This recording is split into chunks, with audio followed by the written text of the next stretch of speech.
Apakah hukum ketika menggunakan cadar atau nikob ketika sholat? Baik, yang pertama berkaitan dengan sholat menggunakan nikob.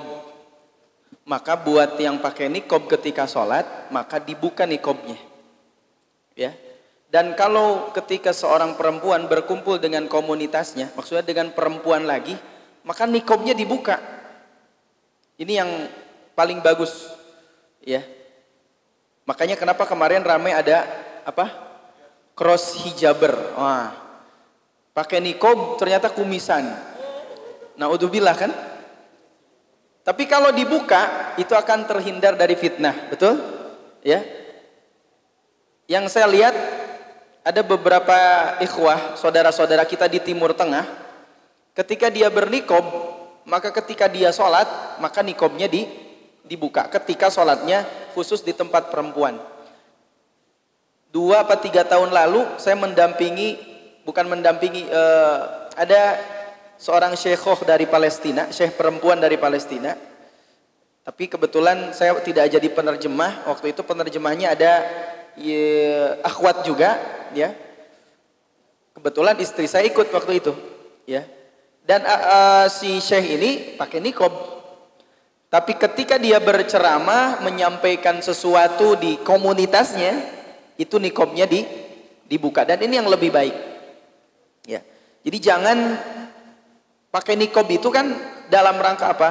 Dalam rangka menghindari fitnah. Apa fitnah itu? Ujian, cobaan, ya. Terutama dari lawan jenis. Ya. Jangan sampai ketika pakai nikob lawan jenis malah makin timbul fitnah yang lebih besar. Berarti tujuan pakai nikobnya belum sampai, begitu ya.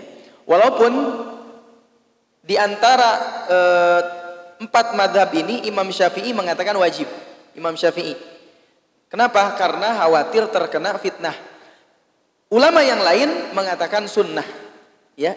Bahkan jumhur ulama mayoritas mengatakan menggunakan nikob itu hukumnya sunnah. Maka ketika sholat, termasuk ketika tawaf, itu ada larangan menggunakan nikob. Ya, tawaf, sa'i, maka yang buat teman-teman yang pakai nikob hendaknya dibuka. Teman-teman ahwat ya. Kalau ikhwan jangan pakai nikob lah ya. Paling pakai masker begitu kan. Nah, itu ketika apa? Ketika pakai nikob. Maka ketika sholat hendaknya nikobnya dibuka. Terutama dibuka ketika apa? Misalkan di tempat ahwat di atas tanpa ada ikhwannya, maka dibuka saja supaya terhindar dari fitnah. Dan itu boleh pakai nikob ketika apa? Ketika di tempat-tempat umum, ketika seperti ini ya, ada ikhwannya, ada akhwatnya ya. Maka kalau kita khawatir terkena fitnah, maka pakai nikob justru lebih bagus dalam kondisi itu. Wallahu a'lam.